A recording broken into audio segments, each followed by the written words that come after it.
Right now, there are more people on Facebook than there were on the planet 200 years ago. Humanity's greatest desire is to belong and connect. And now we see each other. We hear each other. Grandpa, I love you. I love you. Why want to take a picture? We share what we love, and it reminds us what we all have in common. Dug out alive and well after 7.5 days. If you believe in yourself, you will know how to ride a bike. Rock and roll! So now technically your device is on. Can you tell?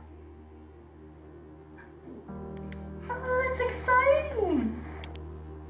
And this connection is changing the way the world works. Governments are trying to keep up. No, we can't test the freedom. And older generations are concerned. Many people are very concerned about tomorrow. They could get worse next year. The game has new rules. The next 27 minutes are an experiment. But in order for it to work, you have to pay attention.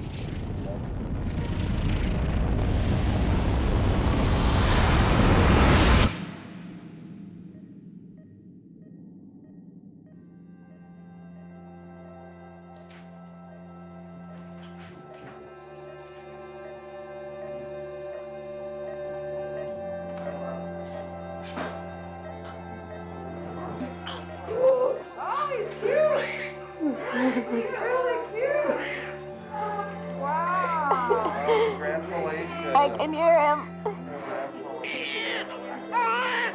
Every single person in the world started this way. He didn't choose where or when he was born.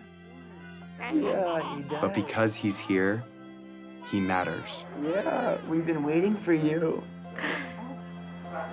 You made it. My name is Jason Russell, and this is my son, Gavin.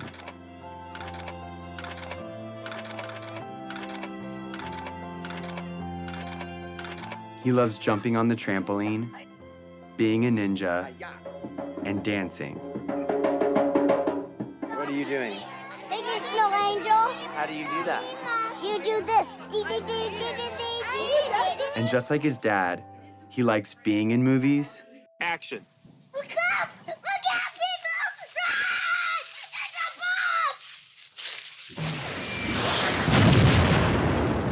bomb! And making movies. Daddy, watch this. I think you got the video. But he was born into a pretty complicated world. And as a dad, I want him to grow up in a better world than I did. And because of the course of events in my life, I see a way to get there. It has become my job. Who are you to end a war? I'm here to tell you, who are you not to? Hey, Gavin, what's up? Years before Gavin was born, the course of my life was changed entirely by another boy. And who's this right here? Jacob. Who's Jacob? Jacob is our friend in Africa. It's been almost 10 years since Jacob and I became friends. It's okay, they're nice. These are different than sharks. But when my friends and I first met him in Uganda, in Central Africa, it was in very different circumstances. He was running for his life.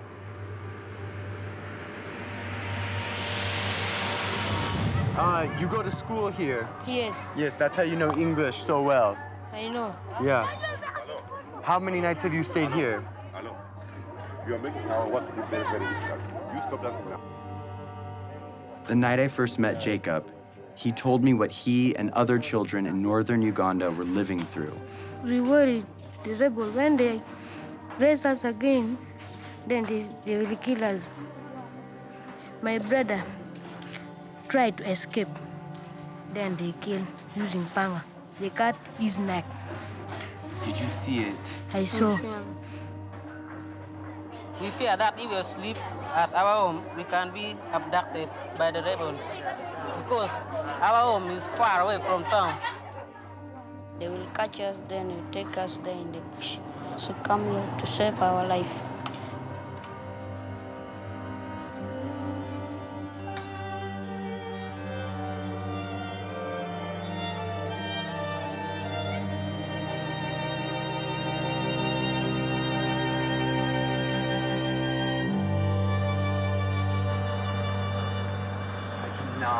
This is surreal. Cannot believe it. This has been going on for years. If that happened one night in America, it would be on the cover of Newsweek. What is it that you want to be when you grow up? For me, I wanted to be lawyer, but no money. I don't have money to pay my school fees, so that I learned and then I be lawyer. After spending a few weeks with Jacob, he told me something I would never forget. So it is better when you kill us. And if possible, you can kill us, you kill us. For us, we don't want now to stay because You don't want to stay on Earth. we are only two, no one taking care of us. We are not going to school. So You would rather die than stay on Earth. Yes. Even now. Even now. Are we going to stay in our future? He told me more about his brother and what he would say to him if he were still alive. I love you, but now I miss you. So it is better when we meet. We are going, even if we are not going to meet, but we may meet in heaven, you see. So it is better. I will not talk much. I will start something. Because if I saw my brother once again, I don't.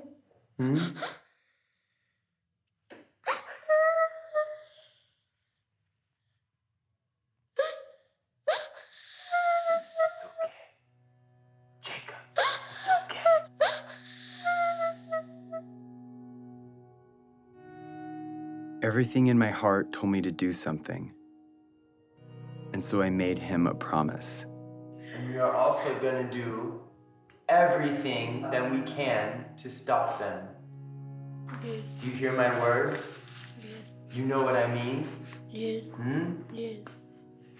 We're going to stop them. We're going to stop them. I made that promise to Jacob, not knowing what it would mean. But now I do. Over the past 9 years, I have fought to fulfill it. And the fight has led me here, to this movie you're watching. Because that promise is not just about Jacob or me. It's also about you. And this year, 2012, is the year that we can finally fulfill it. And if we succeed, we change the course of human history. But time is running out. To level with you, this movie expires on December 31st, 2012. And its only purpose is to stop the rebel group, the LRA, and their leader, Joseph Kony. And I'm about to tell you exactly how we're going to do it.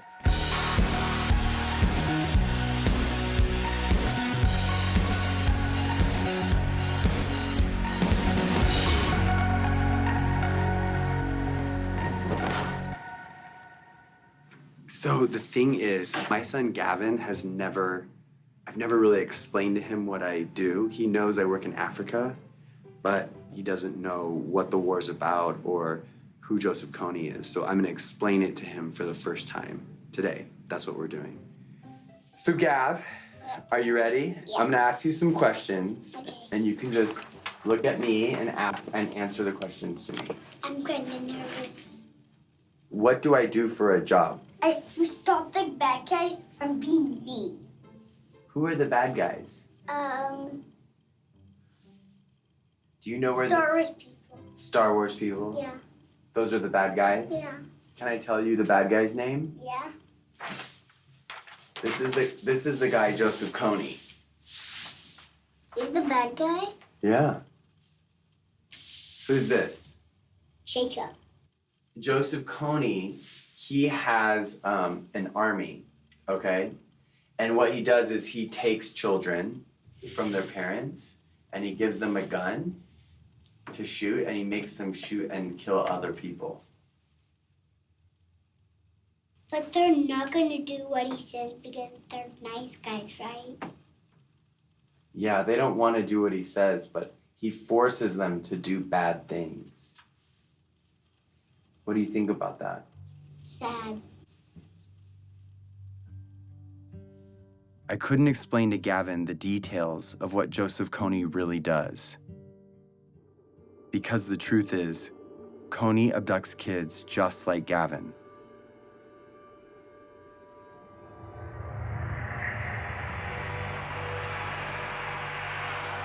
For 26 years, Kony has been kidnapping children into his rebel group, the LRA.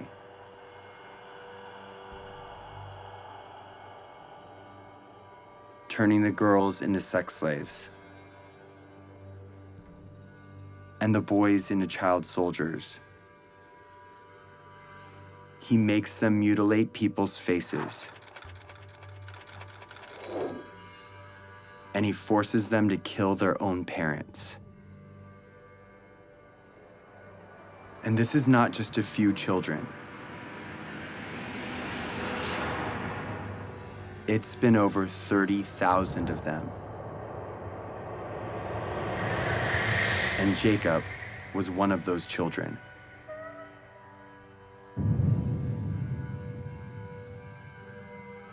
As if Kony's crimes aren't bad enough, he is not fighting for any cause, but only to maintain his power. He is not supported by anyone, and he has repeatedly used peace talks to rearm and murder again and again. Kony, different times, proposed peace and then just regain strength and attack. This is the head prosecutor for the International Criminal Court. In 2002, when the court was started, their job was to find and demand the arrest of the world's worst criminals. Although there are a lot of warlords, murderers, and dictators in the world, the perversity of Kony's crimes made him first on the court's list. Kony is the first guy indicted by the ICC. But the crimes basically are these: are crimes against humanity and war crimes committed against the civilian population, including murder, sexual slavery, rapes, abductions. We need to plan how to arrest Kony. Start to plan and start to be serious. In fact, the only way to stop Kony is showing him, guy, we're going to arrest you. What do you think we should do about it? We should stop him. The criminal here is Kony. Stop him and then solve all the problems. We should stop who? Him. It's obvious that Kony should be stopped. The problem is 99% of the planet doesn't know who he is. If they knew, Kony would have been stopped long ago. Let the world, let the international community take justice to him there. Follow him wherever he is. First, to rescue our children. And secondly, to deliver the justice. We are determined to cooperate with any friend of Uganda to ensure that this mindless killing and slaughter is ended. When my friends and I came home from Uganda, we thought that if the government knew, they would do something to stop him. But everyone in Washington we talked to said there is no way the United States will ever get involved in a conflict where our national security or financial interests aren't at stake. No administration, Republican, Democrat, Obama, Bush, Clinton, doesn't matter, would do enough because it's simply not an important enough issue on the radar screen of American foreign policy. Since the government said it was impossible, we didn't know what else to do, but tell everyone we could about Jacob and the invisible children. Let's show this movie to as many people as possible in such a way that we can't be ignored. And when we did, people were shocked, and their awareness turned into action. We started something, a community. I have friends that have been living in this conflict their entire life. Fight for that, because that is what is going to change this world, and that is what defines us. We got creative, and we got loud. It's not over! It's not over! It's not over! And as the LRA began to move into other countries, Jacob and other Ugandans came to the US to speak on behalf of all people suffering because of Kony. Even though Uganda was relatively safe, they felt compelled to tell the world that Kony was still out there and had to be stopped. I'm here so proud advocating for the people who are back at home. And this change we're going to make is going to last forever. We built a community around the idea that where you live shouldn't determine whether you live. We were committed to stop Kony and rebuild what he had destroyed. And because we couldn't wait for institutions or governments to step in, we did it ourselves, with our time, talent, and money. So we rebuilt schools. The best you can offer a child is by letting them be independent, and that was providing education. We created jobs. I have seen the lives of those who have been hopeless. Now they have hope. And we built an early warning radio network on the front line of the war to protect villages from rebel attacks. To update real time what's happening on a war zone 8,000 miles away. All of this was funded by an army of young people who put their money toward their belief in the value of all human life. They gave a few dollars a month of what little they had to a program called Try, and proved that a bunch of littles could make a big difference. And as a result, the unseen became visible.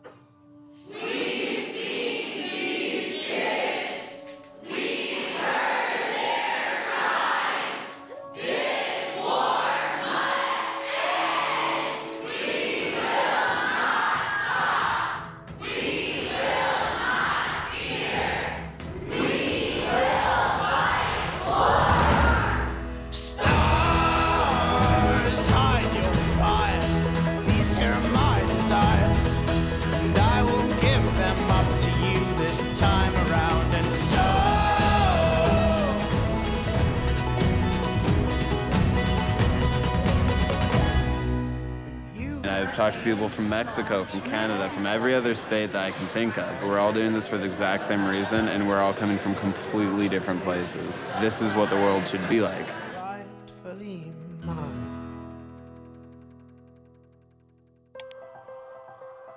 So with hundreds of thousands of people with us, we went back to Washington, D.C., and we met with congressmen and senators, one by one, on both sides, Republicans, Democrats, and they all agreed with us. Joseph Kony's crimes had to be stopped. Of all the problems that are out there, none is more severe than one that mutilates and takes the lives of little kids. These young members of the Invisible Children organization know that no child should live in fear of being abducted or killed. So they were determined to become their voice. They realized that these African children and families were invisible to Washington policymakers, so they decided to make them visible. And what I was told would never happen suddenly became possible. In furtherance of the Congress's stated policy, I have authorized a small number of U.S. forces to deploy to Central Africa to provide assistance to regional forces that are working toward the removal of Joseph Kony from the battlefield. Sincerely, Barack Obama. The surprise announcement came in a letter from the White House. The U.S. president's decision commits U.S. troops to help. Through advice and assistance, not putting Americans into combat, to help the countries of the region end this threat once and for all, then that was a worthwhile investment. We used to think we could not do it, and now when I see we can do it, I am overwhelmed. After 8 years of work, the government finally heard us. And in October of 2011, 100 American advisors were sent into Central Africa to assist the Ugandan army in arresting Kony and stopping the LRA. It was the first time in history that the United States took that kind of action because the people demanded it. Not for self-defense, but because it was right.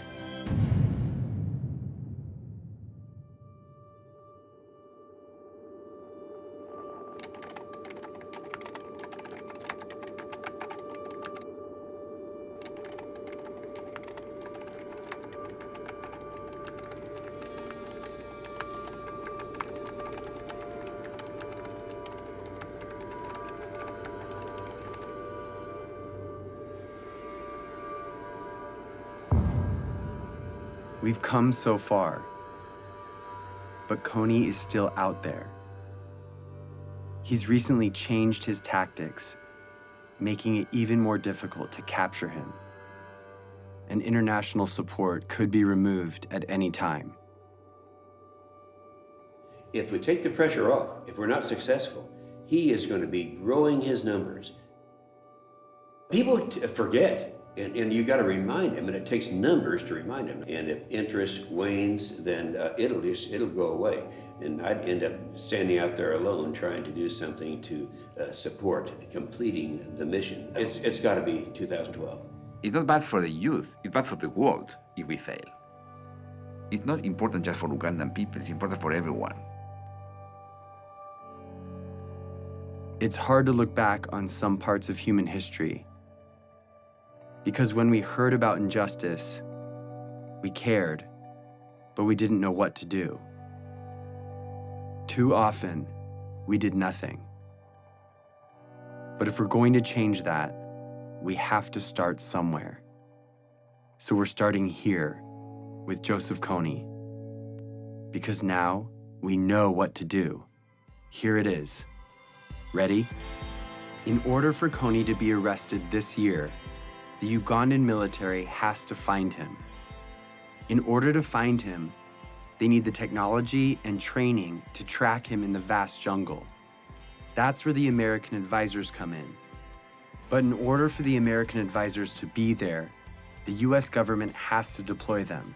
They've done that, but if the government doesn't believe the people care about arresting Kony, the mission will be canceled.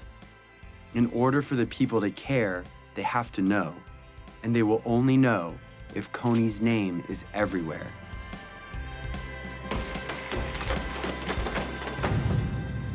This is the dream. Kony arrested for all the world to see, and the abducted children returned home. Here's the biggest problem. Yeah. You want to know what it is? Yeah. Nobody knows who he is. But I know who he is because I see him on this picture right now. He's not famous. He's invisible. Joseph Kony's invisible. Here is how we're going to make him visible. We are going to make Joseph Kony a household name, not to celebrate him, but to bring his crimes to the light. And we are starting this year, 2012. We are targeting 20 culture makers and 12 policymakers to use their power for good. Let's start with the 20 culture makers. Celebrities, athletes, and billionaires have a loud voice, and what they talk about spreads instantly. I'd like indicted war criminals to enjoy the same level of celebrity as me. That seems fair. That's our objective, is to just shine a light on it. If our goal is to get Kony's name known, the known should join us. We are targeting 20 of the most diverse and influential culture makers to speak out about Kony and make him famous. Oprah, Mark Zuckerberg, Ryan Seacrest, Bono. Then we're going after policymakers, the ones that have the authority to see Kony captured. They decide if the advisors stay or leave. So we need to remind them that in this election year of fighting and name-calling, no matter what side you're on, this is something we can all agree on. If a senator or congressman notices 25 phone calls on any issue, on any given day, it is noted. When citizens, by the hundreds of thousands, start demanding that our government do something, suddenly it becomes in the national interest of the United States government to respond to this problem. We've identified the 12 policymakers that could change the game regarding Kony, so we're targeting them. On our website, we've made it easy to write them directly, call them, meet with them, and get their attention. If my son were kidnapped and forced to kill, it would be all over the news. So we are making Kony world news by redefining the propaganda we see all day, every day, that dictates who and what we pay attention to. A lot of people feel powerless to communicate their ideas. They think that, okay, you know, I'm not a corporation, I don't own my own magazine or news station, I just don't have any say. But seeing what I've done, I think it's empowered a lot of people to realize that one individual can make an impact. And I actually want to demystify and say, here are these really simple tools. Go out and rock it. And that's just what we intend to do. Our goal is to change the conversation of our culture and get people to ask, who is Joseph Kony? We have printed hundreds of thousands of posters, stickers, yard signs, and flyers that are right now, today, being put up in major cities all over the world. We have thousands of Kony 2012 bracelets that we want everyone to wear, this year only. Each bracelet has a unique ID number. Input that number and you enter the mission to make Kony famous. You can geotag your posters and track your impact in real time. Everything you need is in a box called the Action Kit. It has 2 bracelets, one for you and one to give away. And if you want to help fund our life-saving programs, donate a few dollars a month through Try, and you can have the Action Kit for free. Start making Kony famous today. But all of these efforts will culminate on one day, April 20th, when we cover the night. This is the day when we will meet at sundown and blanket every street in every city till the sun comes up. We will be smart and we will be thorough. The rest of the world will go to bed Friday night and wake up to hundreds of thousands of posters demanding justice on every corner.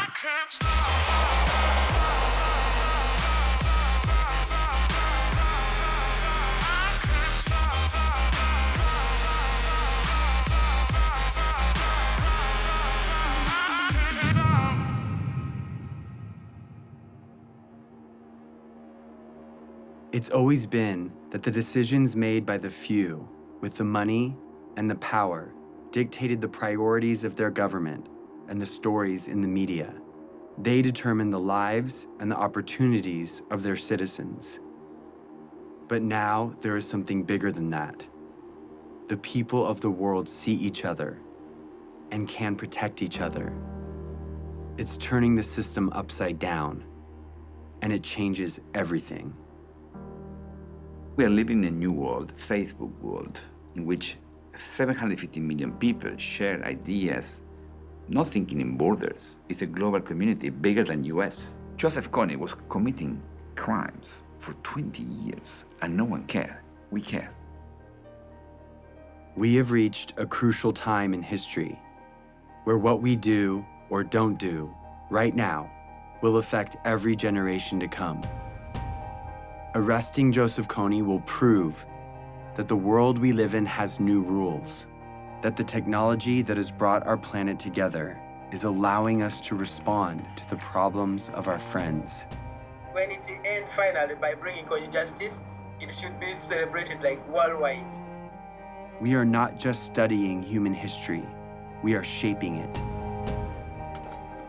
At the end of my life, I want to say that the world we've left behind is one that Gavin can be proud of, a place that doesn't allow Joseph Konys and child soldiers, a place where children, no matter where they live, have a childhood free from fear.